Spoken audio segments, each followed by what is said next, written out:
I would tell you that I love you tonight, but I know that I've got time on my side. Where you going? Why you leaving so soon? Is there somewhere else that's better for you?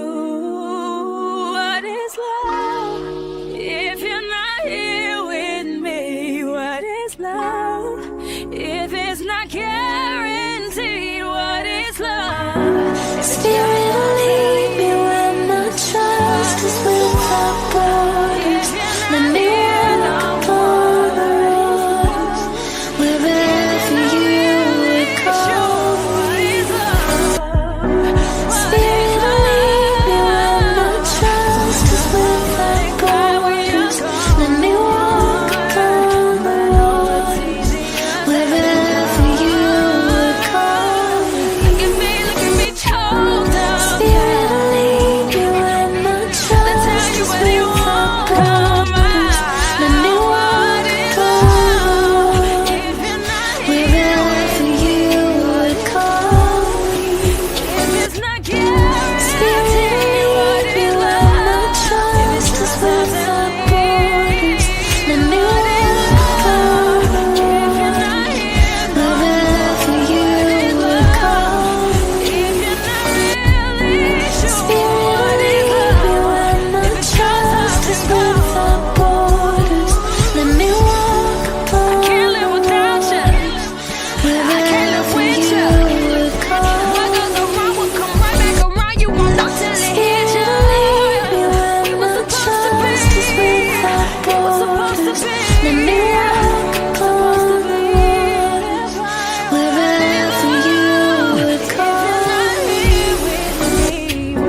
Spirit, lead me when the trust is without borders. Let me walk upon the road wherever you would call me. Spirit, lead me when the trust is without borders. Let me walk upon the waters wherever you would call me. Good night, good night. It is a Thursday night, and as I always say on the show, we are ready for the weekend. You are live here on Presence Radio with your lovely host, Janelle Livermore, and we have a very special episode tonight for you. You know, we are in the month of October, and this month is what we call the Pink Month. For the entire month of October, we celebrate and we recognize breast cancer awareness. So for the entire month, we have been doing episodes on breast cancer awareness, and tonight is a very special episode where we will hear from a lovely, beautiful young lady who is a survivor of breast cancer, and we will hear from her shortly. I know you guys are extremely excited as I am excited. So I'm gonna bring you on very shortly, but I wanted to just say, guys, how are we doing? Are we ready for Melissa? Miss Melissa is on her way to Jamaica, and she is moving very slowly, like, you know, she wants to live out in the sea, you know. So I'm not nervous because we have had hurricane and tropical storms before and stuff like that, but I just kind of wanted to hurry up and pass so we could just get along with our lives, you know, because not everybody can fully prepare for a disaster or anything like that. And we're just praying and hoping for the best for this time. And I'm praying for all you guys out there, praying for your families, praying for those who are, you know, less fortunate and are not able to prepare as how they would like to prepare. So as we go on the show, I just want to say, guys, welcome to Heart of the Matter. This is where your heart matters most. You matter most. This is where we share real stories, real struggles, real hope, and authentic lives pertaining to persons and relationship and so forth. So it is a time to honor those who are survivors, remember those who were lost, and raise awareness so that lives can be saved. Breast Cancer Awareness Month is all about that, and it's very personal for me because I've had family members who have been through diagnosed with breast cancer, who have passed away from breast cancer. So it's very personal, and I know for many of you guys out there it is personal as well. So in today's episode, we're opening up a conversation about breast cancer, what it really means to actually go through it, how early detection can actually make a world of a difference, and how we can play a part in supporting those who are affected. Whether you are a survivor, a supporter, or somebody who's simply just wanting to learn more about breast cancer, this episode is definitely for you. So welcome. Our opening song tonight is I Speak Jesus Over You. Like, this song just reminds me a lot of reminds me about how we have Jesus as our protector, our savior, the person who can carry us through any storm. And even with Melissa approaching this weekend, or whenever she is deciding to pass the island, we know that Jesus will be with us every step of the way, and we want to acknowledge that. We want to hear from him. So we're going to listen to Charity Gale with this song, I Speak Jesus. And as you know, when the song finishes, I'll introduce our guest to you tonight for the show.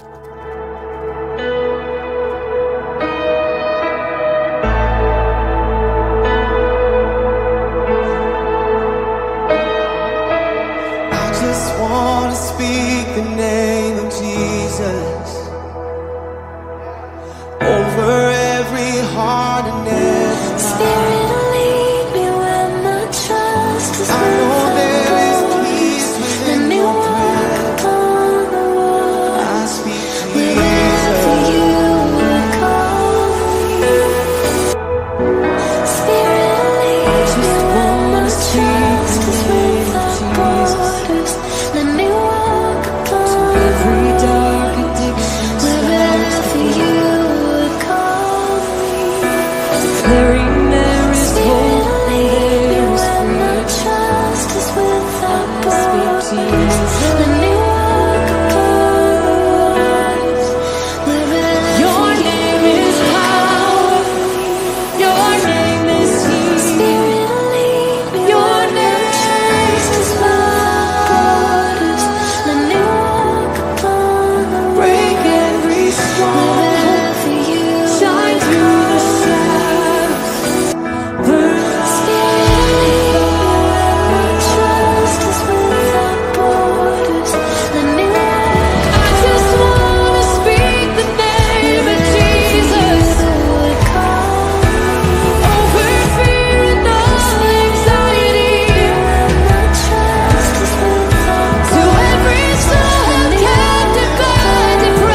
You are listening to Charity Gale with I Speak Jesus.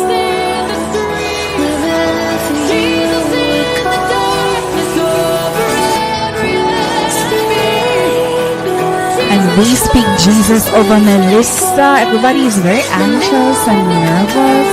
We speak Jesus over our family. We speak Jesus over our household. We speak Jesus. From the mountaintop as she's saying, we speak Jesus.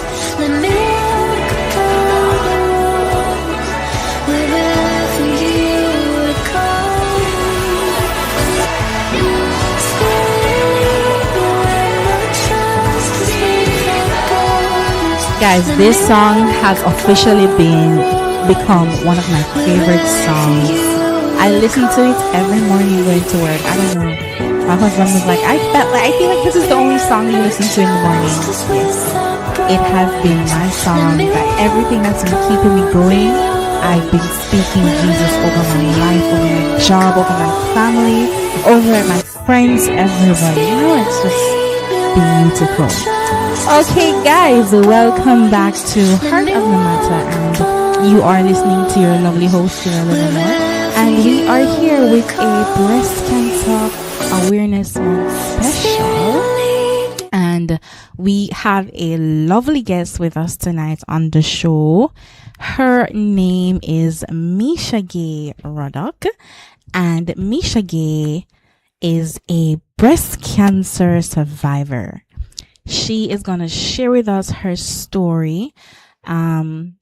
This is very, very personal for persons who have experienced breast cancer. So the fact that Misha Gay is willing to share her journey openly with all of us, it's beautiful. And for those who are not ready as yet, we're praying for your healing. We're praying for you. So I'm going to bring Misha Gay on right now because we want to hear her story. All right. Hello. Good night, Misha Gay. Hi, good night. Let's see if I can get you a little. Hi, good night. You hearing me? Yes, I'm hearing you loud and clear. How are you tonight? Doing okay. How are you? I'm doing wonderful. It's so amazing to have you on the show tonight on Heart of the Matter. I'm really excited. Thank you so much for having me. It's a pleasure. Yes, so listeners, welcome Misha Gay to our show. She is gonna share her story with us. Misha Gay, it is Breast Cancer Awareness Month, and it is such a pleasure to have you on the show tonight for you to share with us your journey and your story. I know it's very personal, but the Lord is using you to touch many lives and many others, who want to hear your story. So you can go ahead and tell us a little bit about you. We're just having a conversation. I'm not interrogating you or anything like that. We're really just having a conversation. Before we even go into your story, how are you? Are you ready for Melissa? I can't say that I am exactly. I'm a little anxious about what Melissa may bring, and I'm also hoping that we are spared the worst stuff in the storm. So, my prayers are up for that at this time. So I'm a little anxious, but outside of that, I'm doing good. Awesome. I think we're all very anxious. We were coming down to the end of the year, and it's the end of October, and I was saying to myself, wow, we're going to go through the year without a storm, and then bam, she just came out of nowhere, and I'm like, where did you come from? Literally nowhere. Yeah. Right? She came out of nowhere. So we're just praying for the best and praying that somehow she turns away or die out somehow, and we won't have the impact that they're saying that we might have. Yeah, I'm hopeful that it won't as well. Yeah. All right. So, yes, Misha Gay. So tell us a little bit about you. We want to know who you are. We want to start with you. Who is Misha Gay? Well, I am I mean, there's so many things that define who I am. I want to think that I'm purpose driven. Mm-hmm. I am a loving, kind, caring individual. I am a general insurance underwriter by profession, so there's a little more anxiety around, a catastrophe for me because of simply my profession, my profession as well. Mm-hmm. So that is my 9 to 5. I am also an advocate, I would say, of, cancer on a whole, but specifically breast cancer. Mm-hmm. I'm also a member of Jamaica Reach the Recovery, who is the breast cancer arm of the Cancer Society here in Jamaica. So, yeah, I want to say multifaceted, driven, purposeful, and I believe I'm an all-around amazing person. Wonderful. We met briefly last year when you visited St. Aloysius. Right. It was short notice, but you were so willing and you came. I didn't get to really speak to you, but we kept in touch and you've just been so wonderful. So I'm happy that we actually got to meet briefly. Yeah, and I'm also happy that you invited me to that forum because I could, from my presentation, I observed that I really did land on a couple of the persons who were there. Just, an eye-opening sharing of my story, making them realize that, hey, this can really happen to anyone at any age, at any stage in their life. So I was happy to do that as well. Beautiful. And I see that you've been on sharing your story. I saw you in the Gleaner, in the Observer. I saw your story in the Observer. So you've been out there and you're just going at it. So many women go through this, and some of them are not able to share because it's just so.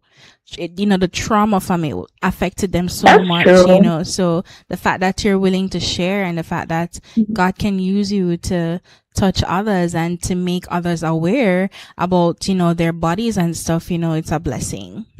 That's very true. And I'm grateful for that. And if I'm being honest with you, it hasn't been the easiest journey all the time. I mean, sometimes it does feel a little like burnout because you do find yourself reliving the trauma of your experience, because the truth is I would have gone through a traumatic experience, having been diagnosed, and most of our survivors too, in some way, shape and form. There's some survivors and persons who've recently been diagnosed who don't speak about it at all. It's like a best kept secret. And I can understand, because if I'm being very honest with you, the person I am today, in terms of how vocal I am and how much I advocate for this cause, is not what I envisioned for myself when I was first diagnosed. When I was first diagnosed, I was very much in a shell. I, very tucked away, trying to figure out what my next move was going to be. I was very much focused on me and, moving past and through the diagnosis. So time really has evolved into what, I do today in terms of sharing bravely my story and my journey in an effort to encourage others, one, but to also, ensure that they know that knowing early, finding out early is one of those things that can save your life. Right. So can you tell us a little bit about, before the diagnosis, what your life was like before you got diagnosed? So, I was diagnosed at the age of 28. So, I was in my 20s going about life. And when I say going about life, I was primarily working, going to work, coming home. I was studying as well. So, I'm still actively studying, because I think learning is one of those endless things in life. So at the time, I was working on completing my diploma in insurance, and I, living life with my friends, traveling, visiting my family, going out, eating, enjoying life. So I was doing, I think, what one would say the average 26, 27, 28-year-old would do at that time in life. Mark, when I found out, or a little before I found out, when I found out, it was like peak COVID. So COVID was, I think, 2020, and I found out in 2021. So yeah, that was also another spoke in the wheel because life really changed because of COVID as well. Okay. Wow, Mm-hmm. 28 is pretty young. Yeah, Very it is pretty young. young. It is pretty young. And I mean, there are women who have been diagnosed younger. In the Jamaica, apart from being a member of Jamaica Youth Recovery, you embrace several women and men who have battled the disease. And I know a member and sister, we call each other sisters, who was diagnosed as young as 19, and she's still fighting the good fight, is what I'd say. So yes, 28 is young, because why 28 is young is that you will hear doctors say you begin to screen at 40.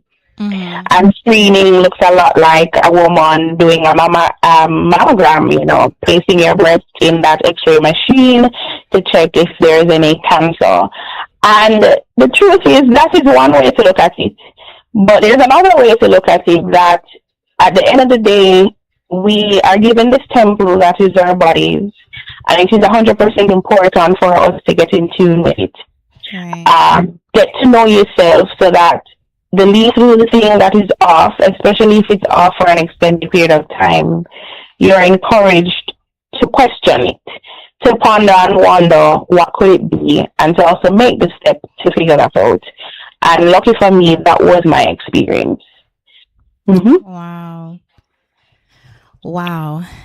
Wow, how did you first discover that something was wrong and that you might need to get checked for breast cancer? Was it like a self check, or it was just out of nowhere, or they tell you to at 40 you can go do a mammogram? Were you doing regular mammograms, or how did you discover? No, not at all. I mean, I was 28, so I wouldn't be doing a mammogram for one. I think the idea for a lot of doctors is that, when you're younger, you have what they call dense breasts, which also makes it difficult to pick up any anomalies in a mammogram, which is why the older you get, the easier it is for a mammogram to pick up the disease, which is why they encourage screening over 40 by way of a mammogram. Now, usually for women under 40, a mammogram isn't always encouraged. They often, make reference to you doing an ultrasound. For me, I was in tune with my body, so I would do self-checks. Maybe not in the way that, it's described today, which I still now do, but I would look at myself in the mirror. I would look at my breasts. I would touch and feel them. So I was very in tune with my body in terms of what I would see looking back at me and what I would feel. So my first interaction with what was happening was in my left breast. I felt I describe it now as a hardening, like an area that felt a little harder than the rest of my breast. And at the time, I remember I was on my menses, and for women, our bodies change during that period of time. So I kind of said, let me just watch it to see if it will disappear. But my menses finished, and time passed, and the hardening was still there.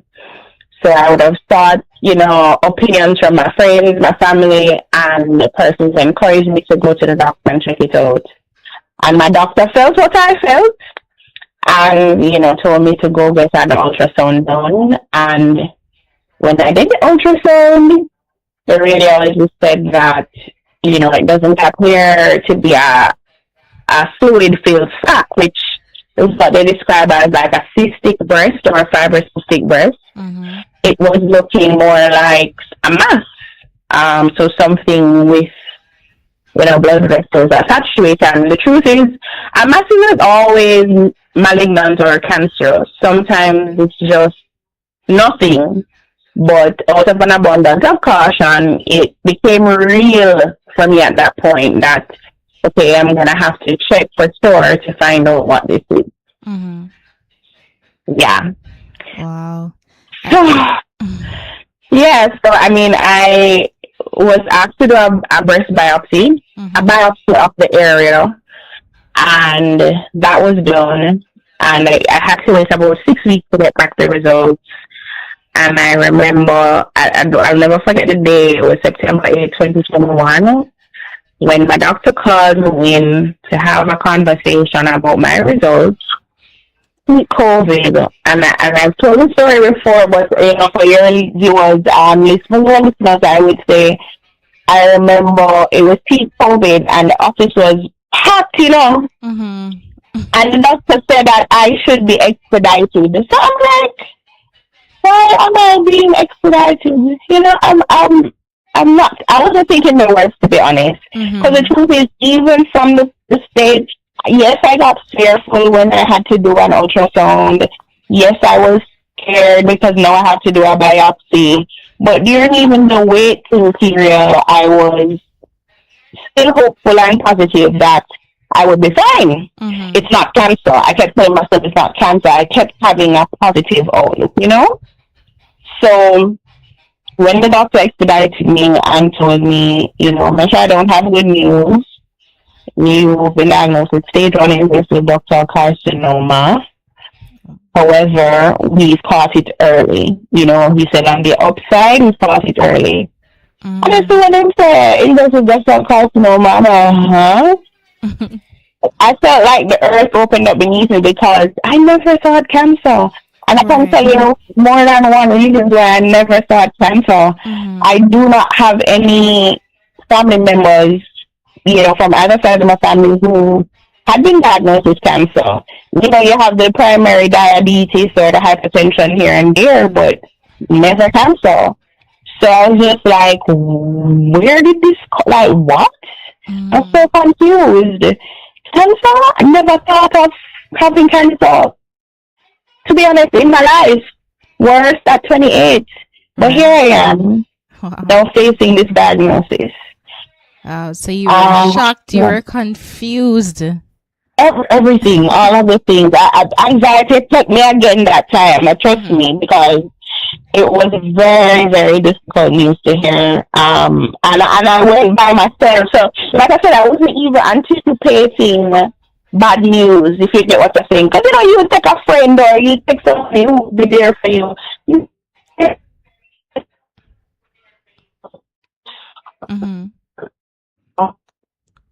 Hello? Hello? Misha? I think I might have lost her. I'm not sure what happened. Hello?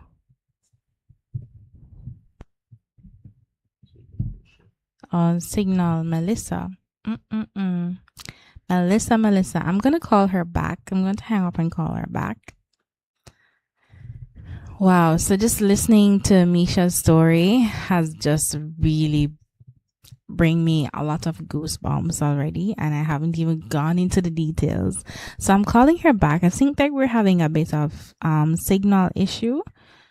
Trying to reach her back. Hello? Hi, I was hearing you. Are you hearing me now? Yes, I'm hearing you now. I'm not sure what happened. I was hearing you. I'm not sure what happened. I'm not sure. We kind of didn't hear you for a minute, but that's okay. Okay. Melissa is kind of trying to mess with our thing, Where were we? Yeah, so you were just talking about like your reaction to it, like you weren't expecting it, you were a bit shocked, you were. Yeah, not a bit. I was completely shocked. But in looking back at everything that I went through, I use the word ordained pretty frequently because I believe there is definitely, God in the mix of everything that transpired with me, because my general practitioner then said to me, I know the perfect doctor who could, who I'm going to refer you to. He's the only breast oncologist in the island.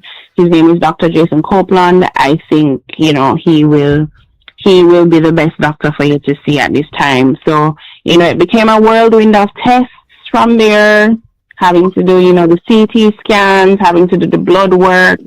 I consulted with Dr. Copeland, and I mean, I remember the consultation lasted maybe 3-4 hours because it was a lot of conversation and me trying to understand why I was diagnosed with cancer. And the truth is, I still don't know today why. It's not one of those things that we go to the supermarket and buy. Mm-hmm. Like I said, it doesn't discriminate at all.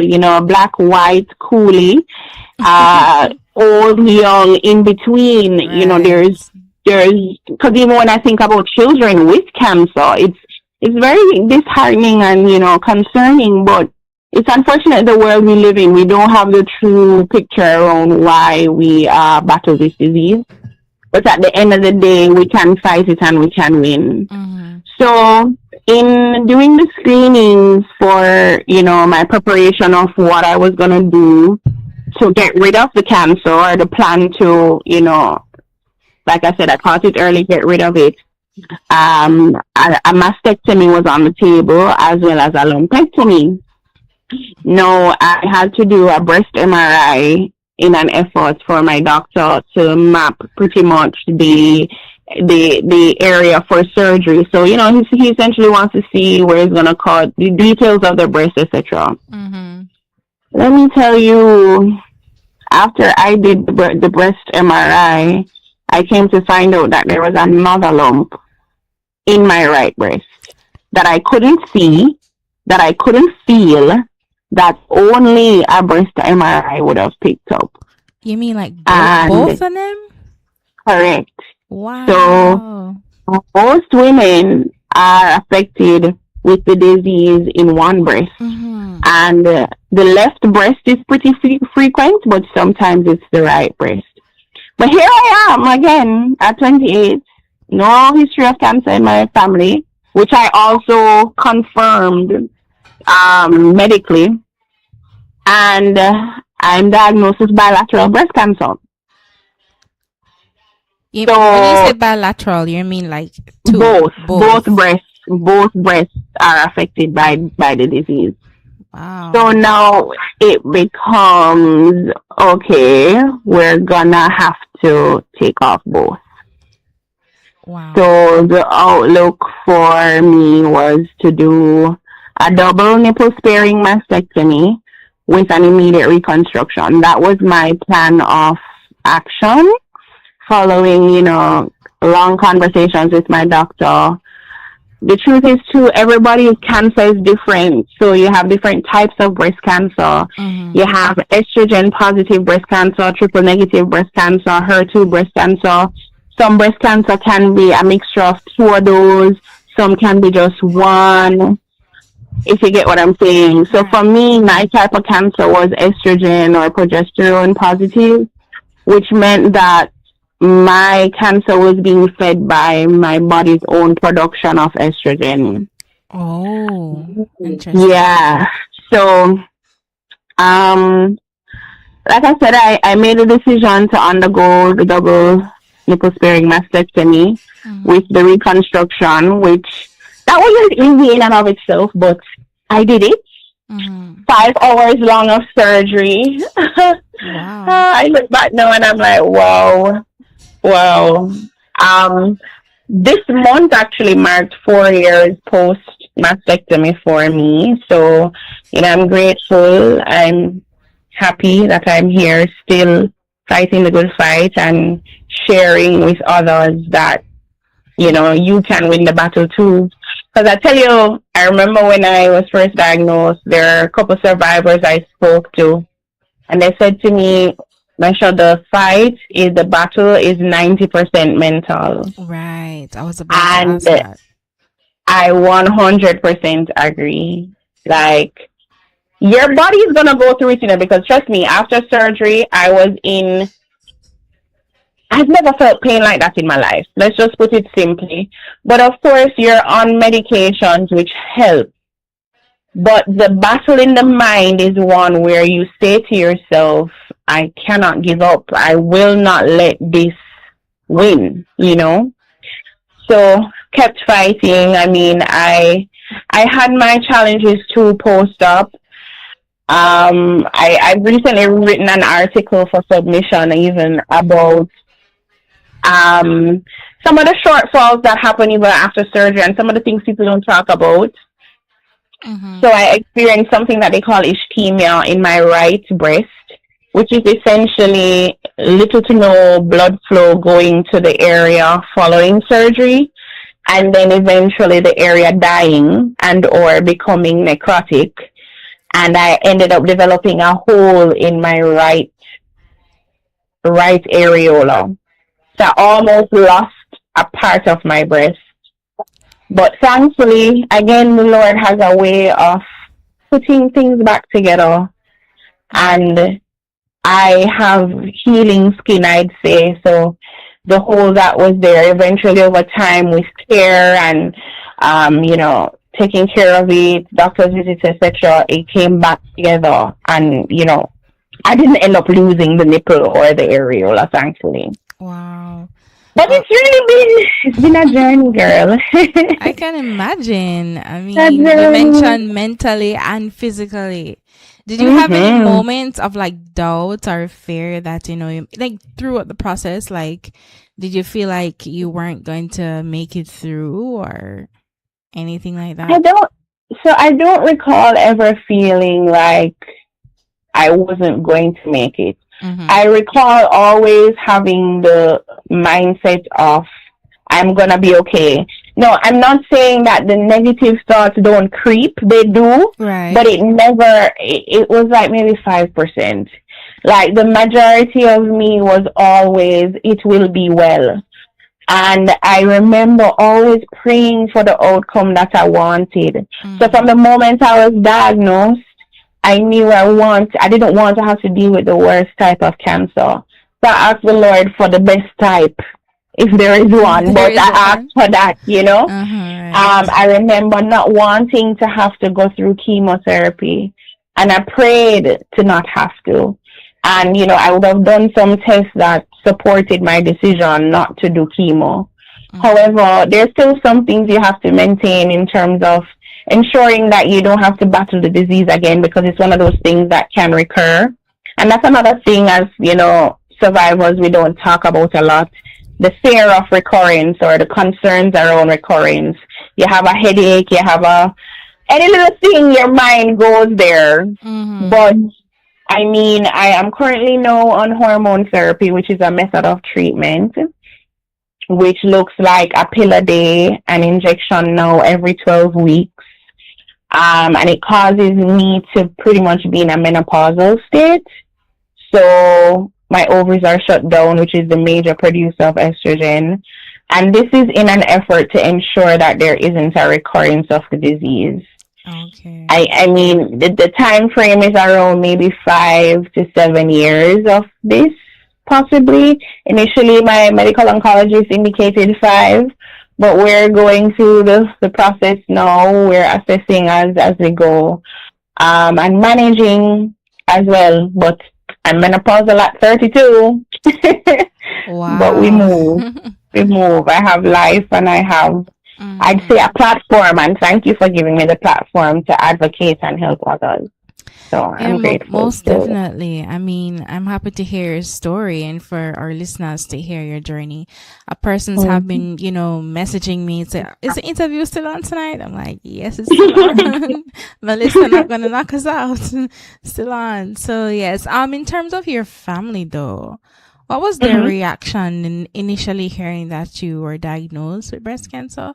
And how supportive were your family members? I mean, they were shocked.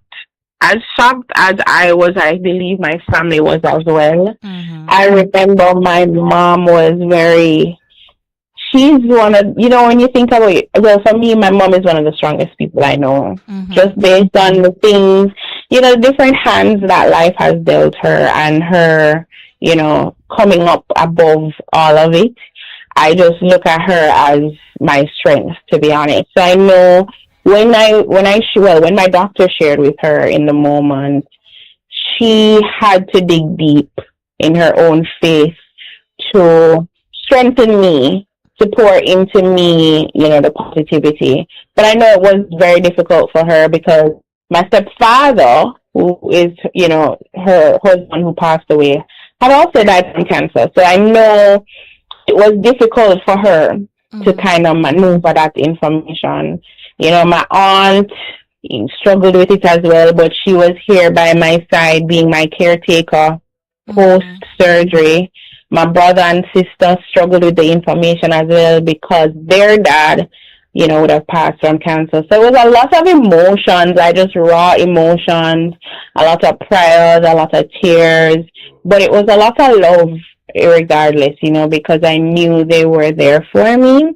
My friends, my family, everybody poured in just goodness is what I felt throughout the entire experience. Yeah. Wow.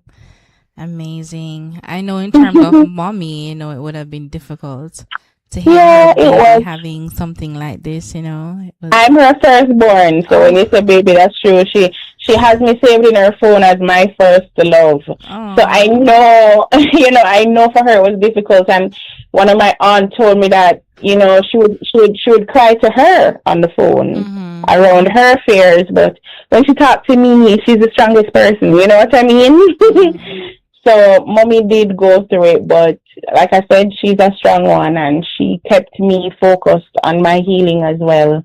And she's still by my side, just, keeping me focused on my well-being and ensuring I'm doing fine. I can imagine how proud she is of you right now. She is. She's beaming, I'm sure. Looking back, are you proud of yourself for how you handle the journey, or you're still handling it right now because you're still on treatment? I am still handling it. Honestly, I don't know if I give myself enough credit. And I think as individuals, I'm sure we have that shortcoming because, you get to one step and you think about the next step and the next step and what's next and what's next. And that's kind of just the cycle of life. But the truth is, when I look at, the people I impact or can impact, just from sharing, I'm very proud. I think that I'm doing a good thing. I'm doing the Lord's work. I believe I found my pattern. Like I found a path to me that makes sense and aligned. And interestingly, I said to people, when I was diagnosed, I remember asking myself, why me? And then as time passed and I went through my journey, I started to say, why not me? Because there are a couple things. I am not my breast. That's one. And two, I believe my life changed because of breast cancer. And in a very strange way, it changed for the better. I don't know how to explain it. I don't know how to articulate all of it. But just the way in which I look at life, my outlook on things, it was kind of that jolt to reassess, what I want out of life, who I want in my corner, where I want to be, how I'm going to show up for myself and even others. So I don't have any regrets, despite how difficult a time it was and still is. The question was, am I proud of myself? Yeah. Yeah, I am proud of myself. Very good. Sometimes we go through things and we do things and, we don't really, as you mentioned earlier, we don't give ourselves enough credit or even tell ourselves how proud we are, of what we're going through and what we're doing and, the impact that you're making on other persons and so forth. So I was going to ask you about lifestyle changes that you have made since being diagnosed. Did you start exercising more, eating more, or what kind of, lifestyle changes did you make after being diagnosed? I mean, I feel like it's just one of those things that kind of happens naturally, or maybe you're a little forced to make changes, right? So in the beginning, I remember I lost a lot of weight, and I think that kind of had to do with, the worries, the stress, but also I made a significant change in my diet. In the first 2 years, I started also working out consistently. And I never used to go to the gym before, might I add, or I wasn't as in tune with, exercise as much then. Today, I am still very conscious of my well-being and my fitness. So I do try to go to the gym as much as I can and work out or get my body active and moving. In terms of food, I am trying with food, but I love food. So it is really sometimes a challenge, but I'm very conscious nonetheless because I used to be somebody that didn't really love vegetables and fruits. I don't know, I can't explain it, but these days I sometimes crave them. So I can speak to just seeing a complete shift, in my overall lifestyle. I did see the shift and I'm still undergoing those changes. Yeah. Awesome. Wonderful. So I just wanted to ask, just for the purpose of our listeners, I don't know if there's someone out there who have recently been diagnosed with breast cancer and is listening tonight, or someone who have had persons they are close to who have been diagnosed with breast cancer, or a family member who might have passed away from the diagnosis. What message would you share with those persons? Because about hope and just having that faith. Well, you see, those are three different people, and I feel like I have a message for each of them individually. So for the woman or man who has been recently diagnosed with breast cancer, it is my hope and prayer that you caught it early. And having caught it early, you can beat it, you can win, and you can also be the teller of your own story. Cancer is not a death sentence. Cancer is not end all, be all. Cancer is simply a stumble along the road that are faced to deal with, and you can win, like I said. To the caretaker or the family or friend who has someone that has been recently diagnosed, I say to you, do not leave their side. Even if it's to sit there with them in silence, if it's a simple, encouraging message, a positive note, if you don't even know how to send a message or pick up the phone and call, and you can perhaps send them some money financially, because the truth is it's an expensive battle as well. In whatever way, shape and form you can show up for someone with a smile, with a message, with contributions, do that.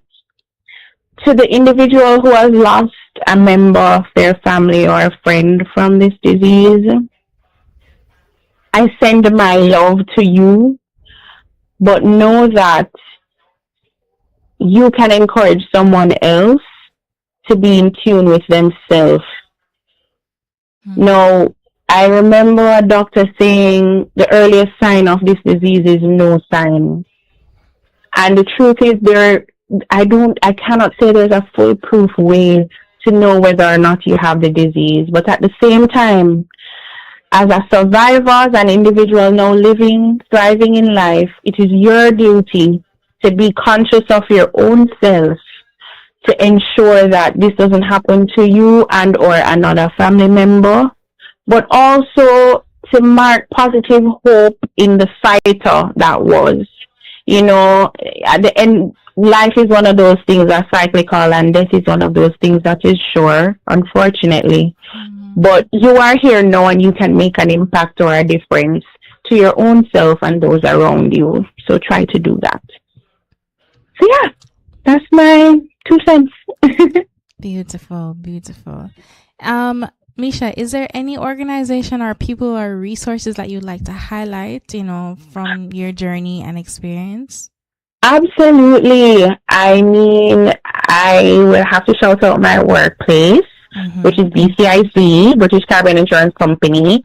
I'm still employed there. My employer was one of those who has stood by my side in more ways than one, very understanding, being there supportively in terms of, finances, etc. So I appreciate the support from my job. I can also shout out Jamaica Reach the Recovery. The only arm of hope, I would say, in the Caribbean, in this part of the world here, that provides that safe space for men and women who have been diagnosed, are going through their journey, require that support, whether emotionally, financially, psychologically. The Jamaica Reach to Recovery is here for you. And we have our annual pink run. Melissa look like she's going to put a damper on it, but the run will go on. And, we do welcome your donations because we want to give back to those who desperately need it, because we understand that it takes cash to care. Right. So Jamaica Reach Recovery can go on our website, jreachrecovery.com. You can feel free to donate there, so each one can help another. And sign up for the run. You said the run is still happening? We have not officially postponed just yet, but we're likely to, based on the inclement weather. But you can stay tuned to our social medias for the latest updates. Because I was planning on going. A few of our staff members last year and myself went and did the run. So I was really excited about being pink out this year, I know. And I mean, we might just have to be pink next month, but nonetheless, we're doing it for the cause, and that's what's most important. Exactly. Nonetheless, we shall do it. Yeah. All right, Misha. So we only have a few more minutes left, but I just wanted to ask, one last question before you go. What's next for you? Are you going to write a book? Are you going to start a TV series? Like, what's next for you? What's next for me? This is a good question, and thank you for asking. I thought about the book because the truth is I do enjoy writing, but I haven't committed to it yet. I don't know if I will, but yet.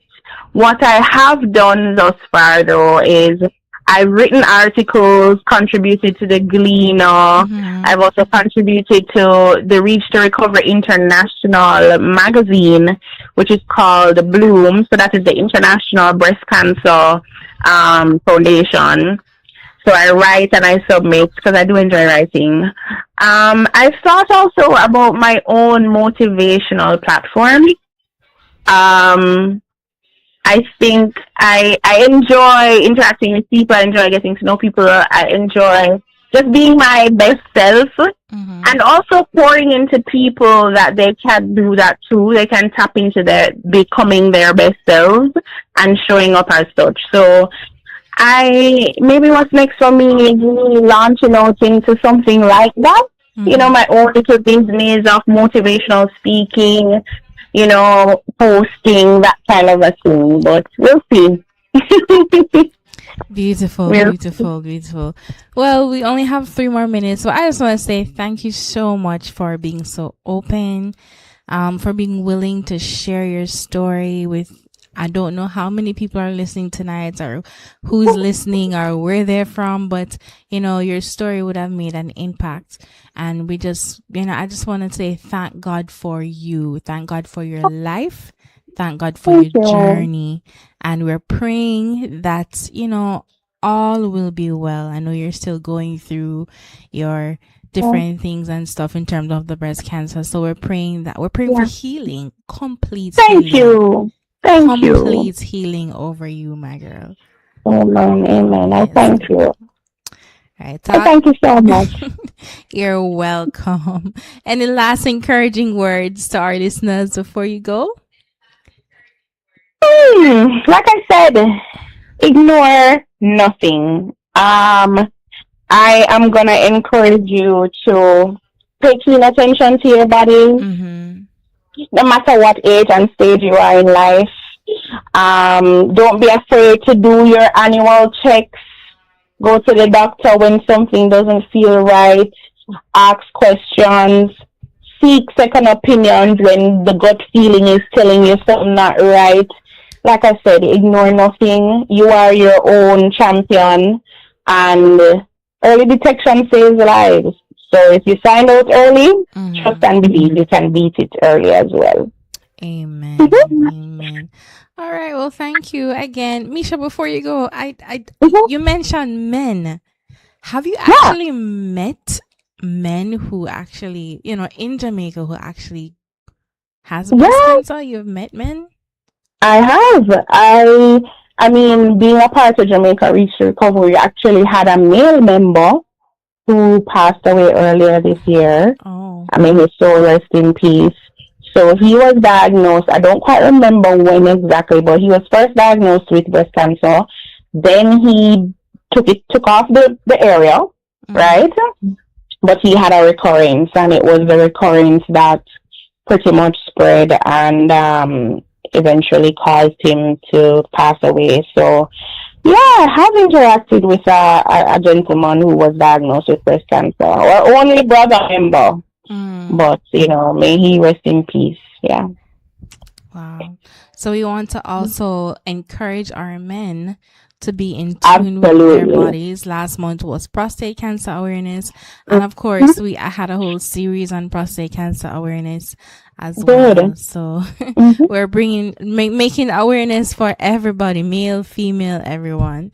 So awesome. we are out of time, but thank you so much, Misha, one more time for being on the show. And listeners, I hope you've learned. I hope someone would have been inspired. I hope Misha brought hope to someone tonight on the show. So thank you guys. I hope so. I hope so. Take care. Have a good night, everyone. All right, guys, we're gonna tune out with this song for Misha. I'm gonna play this song for Misha. No, we have like 30 more seconds leave, but I'm gonna play this song for her as we tune out. If you know anyone who is struggling with breast cancer, I pray that you will just be by their side in every step of the way and support them financially, emotionally, and spiritually. Yeah.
Thank you guys for tuning in. Have yourself a wonderful weekend. And stay safe during this time of storm and keep your family safe. See you guys next week, Thursday, same time, same place on Heart of the Matter.